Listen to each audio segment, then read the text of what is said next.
नमस्कार प्यारे भाइयों, मैं छेलुदानचारण आदर्श विद्या मंदिर उच्च माध्यमिक नोखा। आज हम अध्ययन करने वाले हैं 9वीं कक्षा का सामाजिक विषय का। इस पुस्तक में हम अध्ययन करेंगे नेपोलियन बोनापार्ट का। इस नेपोलियन बोनापार्ट में हम उसकी जीवनी, उसके कार्य और उसके पतन के बारे में अध्ययन करेंगे। देखिए, यह है चित्र नेपोलियन बोनापार्ट का। नेपोलियन बोनापार्ट का जन्म 15 अगस्त 1769 को कोर्सिका द्वीप फ्रांस में हुआ था। पिता का नाम था चार्ल्स बोनापार्ट, माता का नाम था लेटिजो रमोलिनो, पत्नी का नाम था जोसेफिन और मेरी लुइस, ये दो उसके पत्नियां थी। संतान का नाम था नेपोलियन द्वितीय और नेपोलियन की मृत्यु 5 मई 1821 को 51 वर्ष की आयु में उसकी मृत्यु हुई थी।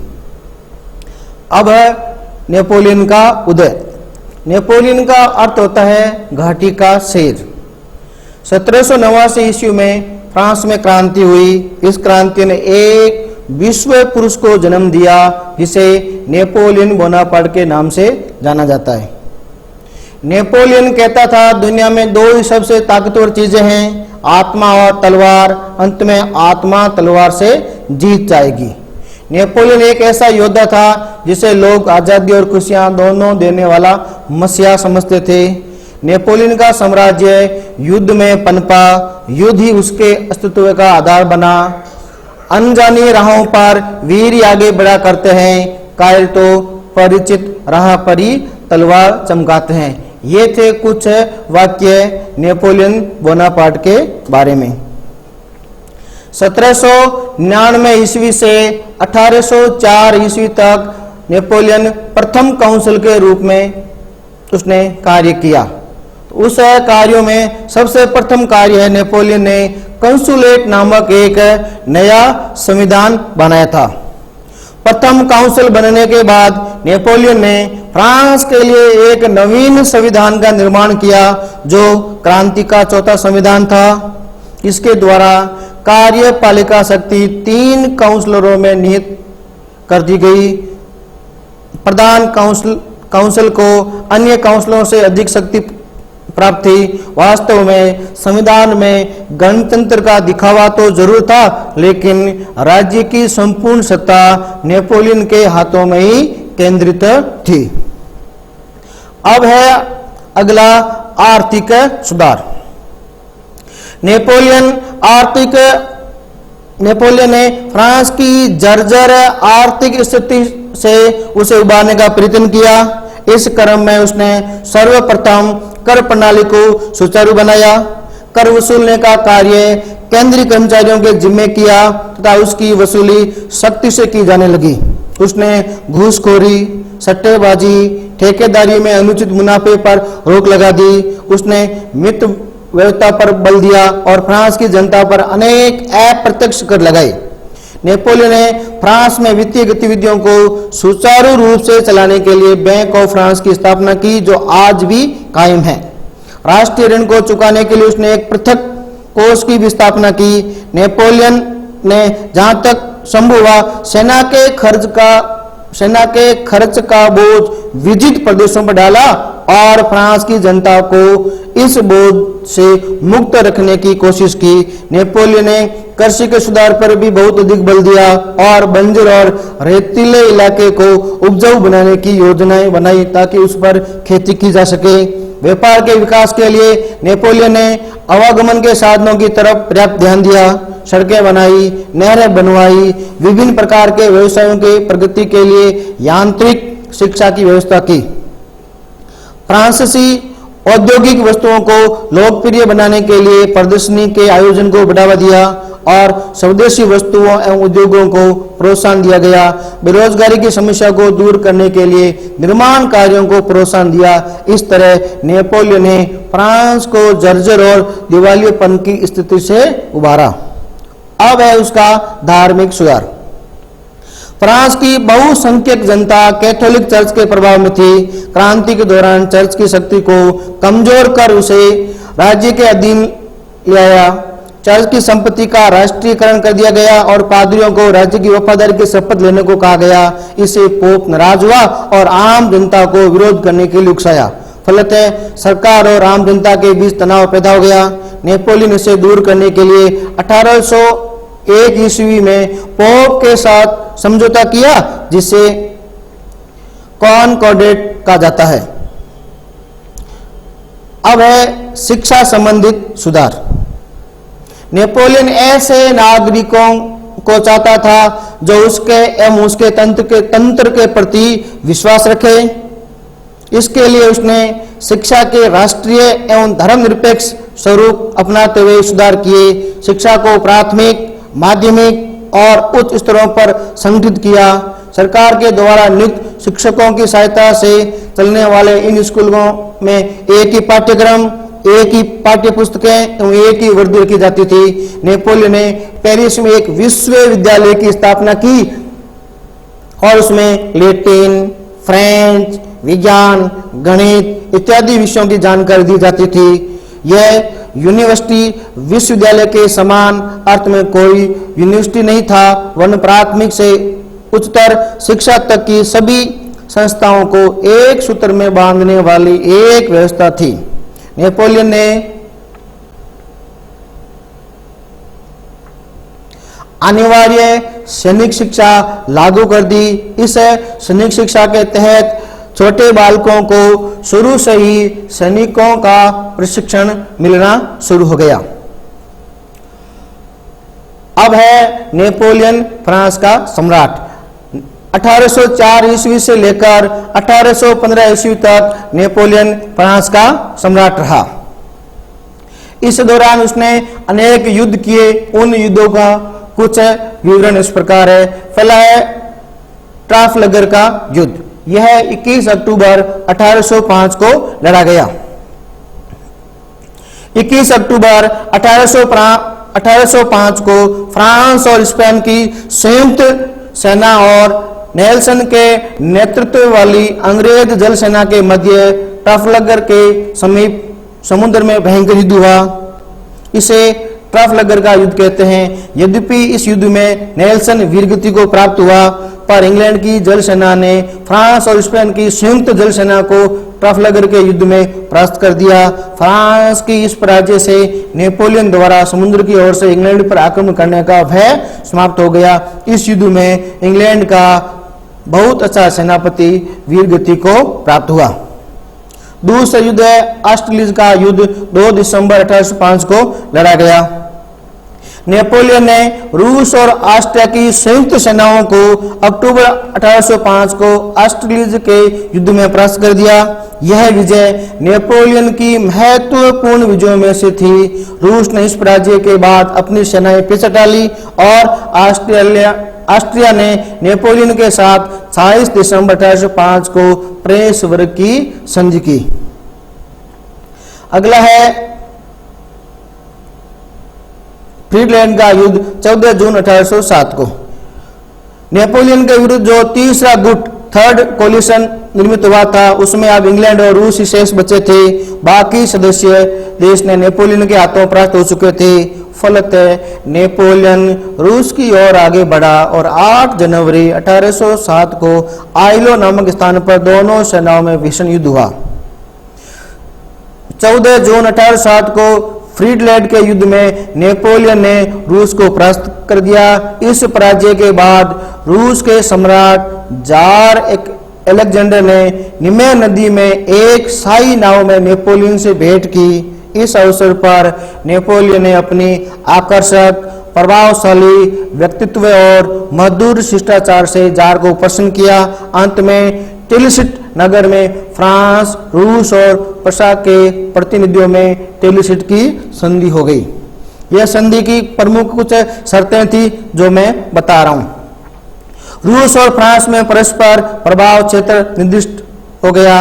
अपने प्रभाव के विस्तार के लिए रूस को पूर्वी क्षेत्र और फ्रांस को पश्चिमी क्षेत्र प्राप्त हुआ। रूस को फिनलैंड तथा तुर्की को अपने राज्य के विस्तार के लिए छोड़ दी गई।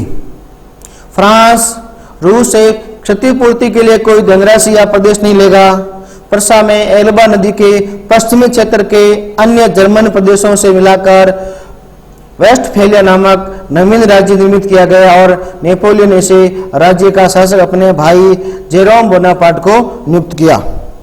पोलैंड ने प्रसा के अधिकांश क्षेत्र को लेकर ग्रैंड डची ऑफ वार्सा नामक राज्य निर्मित किया और यहाँ सैक्सनी के ड्यूक को राजा की उपाधि देकर शासक बनाया गया।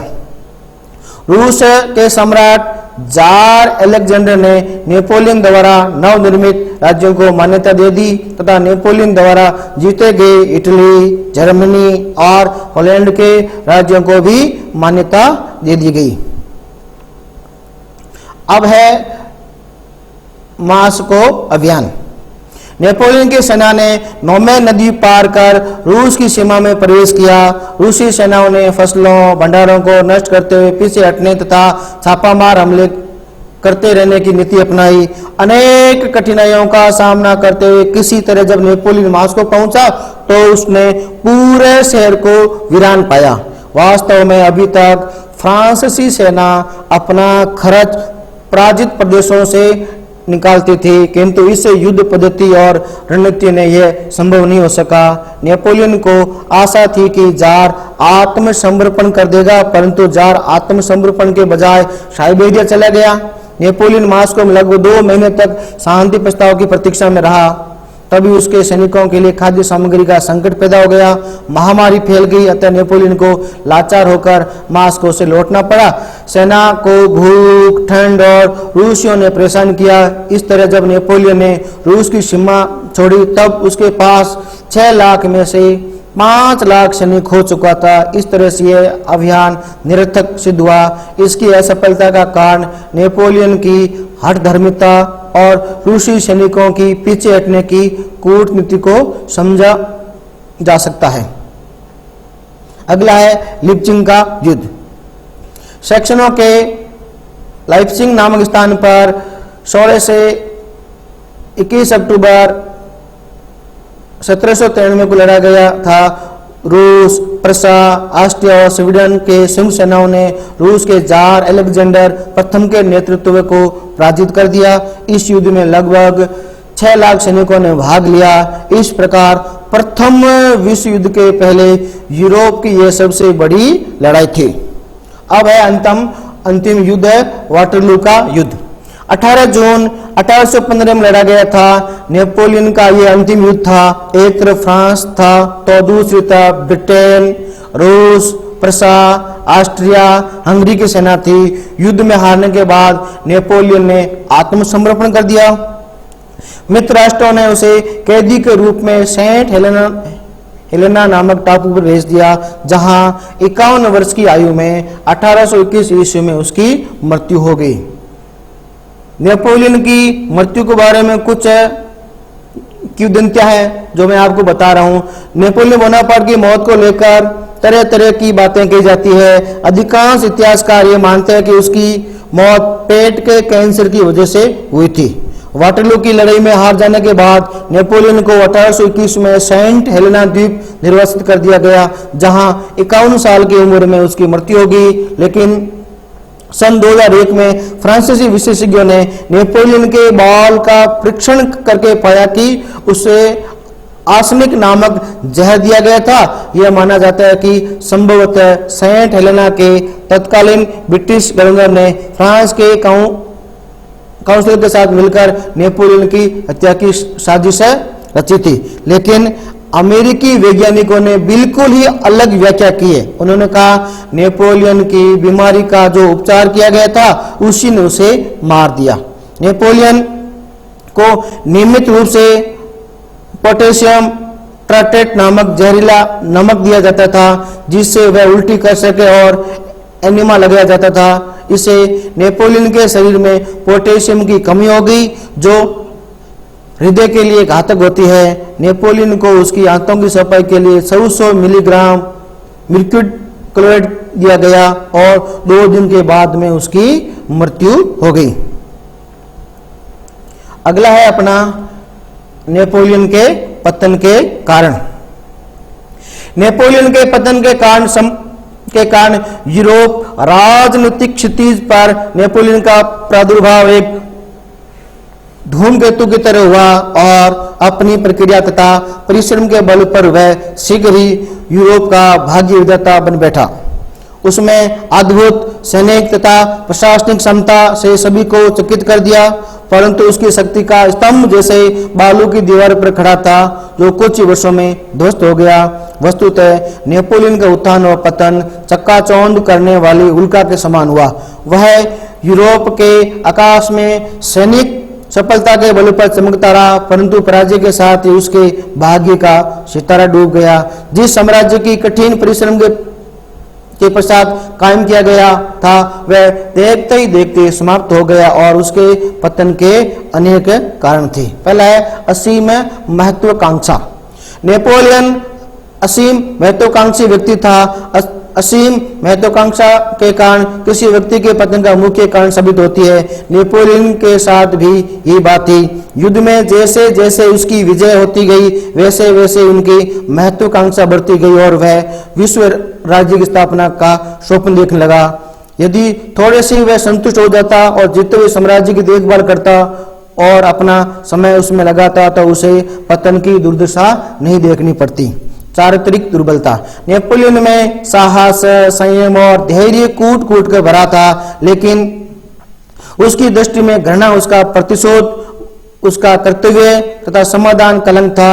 उसके चरित्र की बड़ी दुर्बलता यह थी कि वह संधि को समझौता नहीं मानता था। किसी भी देश की मैत्री या मित्रता उसके लिए राजनीतिक आवश्यकता से अधिक नहीं थी। धीरे धीरे वह जिद्दी बनता गया और वह उसे यह विश्वास था कि उसका प्रत्येक कदम ठीक है, वह कभी भूल नहीं कर सकता। वह दूसरों की सलाह की अपेक्षा करता था, फलतः उसके सच्चे मित्र भी उसे दूर होते गए। नेपोलियन की व्यवस्था सैन्यवाद पर आधारित थी। उसकी राजनीतिक प्रणाली सैन्यवाद पर आधारित थी जो उसके पतन का प्रधान कारण बनी। वह सभी मामलों में सेना पर निर्भर रहता था, फलतः वह हमेशा युद्ध में ही उलझा रहा। वह यह भूल गया था कि सैनिकवाद सिर्फ संकट के समय ही लाभकारी हो सकता है। जब तक फ्रांस पर विपत्तियों के बादल छाए रहे, वहां की जनता ने उसका साथ दिया। विपत्तियों के हटते ही जनता ने उनका साथ देना छोड़ दिया। फ्रांसीसी जनता की सहानुभूति और प्रेम का खोना उसके लिए घातक सिद्ध हुआ। उसके लिए पराजित राष्ट्र उसके शत्रु बनते गए और अवसर मिलते ही उसके खिलाफ उठ खड़े हुए। इतिहासकार काबर ने ठीक ही लिखा है, नेपोलियन का साम्राज्य युद्ध में पनपा था। युद्ध ही उसके अस्तित्व का आधार था और युद्ध ही उसका अंत हुआ। दोषपूर्ण सैनिक व्यवस्था। प्रारंभ में फ्रांस की सेना देश प्रेम की भावना से ओतप्रोत थी। उसके समक्ष एक आदर्श था। वह उद्देश्य की पूर्ति के लिए युद्ध करता था, परंतु ज्यों-ज्यों उसके साम्राज्य का विस्तार हुआ, सेना का राष्ट्रीय रूप विधिवत होता गया। पहले उसकी सेना में फ्रांसीसी सैनिक थे, परंतु बाद में उसने जर्मन, इटालियन, पुर्तगाली और डच सैनिकों को शामिल कर लिया। फलतः उसकी सेना अनेक राज्यों की सेना बन गई। उनके सामने कोई आदर्श और उद्देश्य नहीं था, अतः उसकी सैनिक शक्ति कमजोर पड़ती गई और उनके पतन का महत्वपूर्ण कारण साबित हुई। नौसेना की दुर्बलता। नेपोलियन ने स्थल सेना का संगठन ठीक से किया, परंतु उसके पास शक्तिशाली नौसेना का अभाव था, जिसके कारण उसे इंग्लैंड से पराजित होना पड़ा। अगर उसके पास शक्तिशाली नौसेना होती तो उसे इंग्लैंड से पराजित नहीं होना पड़ता। विजित प्रदेशों में नेपोलियन के प्रति सद्भावना का अभाव। उसने जिन प्रदेशों पर विजय प्राप्त की थी वहां की जनता के हृदय में उसके प्रति सद्भावना और प्रेम नहीं था। वे नेपोलियन की शासन से घृणा करते थे। जब उसकी शक्ति कमजोर पड़ने लगी, उसके अधीनस्थ राज्य अपनी स्वतंत्रता के लिए प्रयत्न करने लगे। यूरोपीय राष्ट्र ने उसके खिलाफ संघ के लिए चतुर्थ गुट का निर्माण किया और इसी के चलते वाटरलू के युद्ध में उसे पराजित होना पड़ा। अगला है पोप से शत्रुता। महाद्वीपीय व्यवस्था के कारण उसने पोप को अपना शत्रु बना लिया। जब पोप ने उसी महाद्वीपीय व्यवस्था को मानने से इनकार कर दिया तो उसने अप्रैल 1808 में रोम पर अधिकार कर लिया और 1809 ईस्वी में पोप को बंदी बना लिया। फलतः कैथोलिक को यह विश्वास हो गया कि नेपोलियन ने केवल राज्यों की स्वतंत्रता नष्ट करने वाला दानव है, वरना उनका धर्म नष्ट करने वाला भी है। अगला है औद्योगिक क्रांति। कहा जाता है कि उसकी पराजय वाटुल के मैदान में नहीं होकर मैनचेस्टर के कारखानों में और बर्मिंघम के लोहे की भट्टियों में हुई थी। औद्योगिक क्रांति के फलस्वरूप इंग्लैंड में बड़े बड़े कल कारखाने खोले गए। देखते ही देखते इंग्लैंड समृद्ध बन गया। फलतः वह अपनी सेना की आधुनिक हथियारों से संपन्न कर सका, जिसे नेपोलियन के लिए घातक सिद्ध हुआ। महाद्वीपीय व्यवस्था। महाद्वीपीय व्यवस्था उसकी जबरदस्त भूल थी। वह इंग्लैंड को सबसे बड़ा शत्रु मानता था। इंग्लैंड की शक्ति का मुख्य आधार नौसेना और विश्वव्यापी व्यापार था। उसकी नौशक्ति को नेपोलियन समाप्त नहीं कर सका, इसके लिए उसके व्यापार पर आघात करने की चेष्टा की गई। इसी उद्देश्य से उसने महाद्वीपीय व्यवस्था को जन्म दिया। उसने आदेश दिया कि कोई देश इंग्लैंड के साथ व्यापार नहीं कर सकेगा और न ही इंग्लैंड की बनी हुई कोई वस्तु का इस्तेमाल कर सकेगा। यह नेपोलियन की भयंकर भूल थी। इस व्यवस्था ने उसे एक ऐसे जाल में फंसा दिया जिससे निकलना मुश्किल हो गया। इसके लिए महाद्वीपीय व्यवस्था इसके लिए पतन का प्रमुख कारण थी। पुर्तगाल के साथ युद्ध। पुर्तगाल का इंग्लैंड के साथ व्यापारिक संबंध था, किंतु नेपोलियन के दबाव के कारण उसे इंग्लैंड से संबंध तोड़ना पड़ा। इससे पुर्तगाल को काफी नुकसान हुआ। इसके लिए उसने फिर से इंग्लैंड के साथ व्यापारिक संबंध कायम किए। इस पर नेपोलियन ने क्रोधित होकर पुर्तगाल पर आक्रमण कर दिया। यह भी नेपोलियन के लिए घातक सिद्ध हुआ। स्पेन से संघर्ष। नेपोलियन की तीसरी भूल स्पेन के आंतरिक मामले में हस्तक्षेप था। इसके लाखों सैनिक मारे गए। फलतः इस युद्ध में उसकी स्थिति बिल्कुल कमजोर हो गई, जिससे उसके विरोधियों को प्रोत्साहन मिला।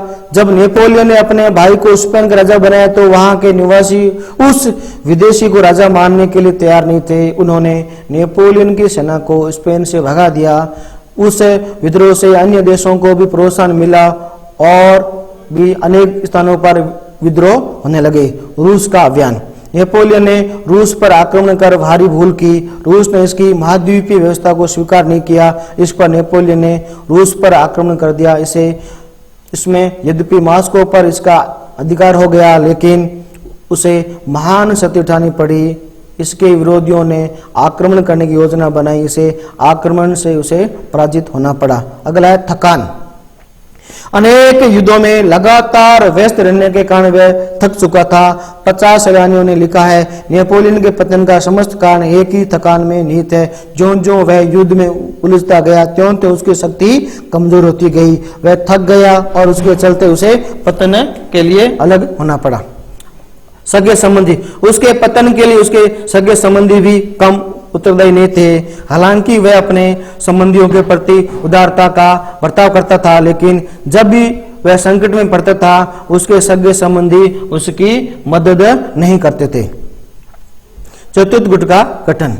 नेपोलियन की कमजोरी से लाभ उठाकर उनके शत्रुओं ने चतुर्थ गुट का निर्माण किया और मित्र राष्ट्र ने उसे पराजित किया। उसे पकड़कर सलबाई भेज दिया गया और उसे वहां का स्वतंत्र शासक बनाया गया, लेकिन नेपोलियन वहां बहुत अधिक दिनों तक नहीं रह सका। वह शीघ्र ही फ्रांस लौट आया और वहां का शासक बन बैठा, लेकिन इस बार सिर्फ 100 दिन तक के लिए सम्राट रहा। मित्र राष्ट्रों ने 18 जून 1815 ईस्वी को वाटरलू के युद्ध में अंतिम रूप से पराजित कर दिया। वह पकड़ लिया गया। मित्र राष्ट्रों ने उसे कैदी के रूप में सेंट हेलेना नामक टापू को भेज दिया, जहां 51 वर्ष की आयु में उसकी 1821 में उसकी मृत्यु हो गई। कोई प्रश्न अगर आपके मन में हो तो वह जरूर बता।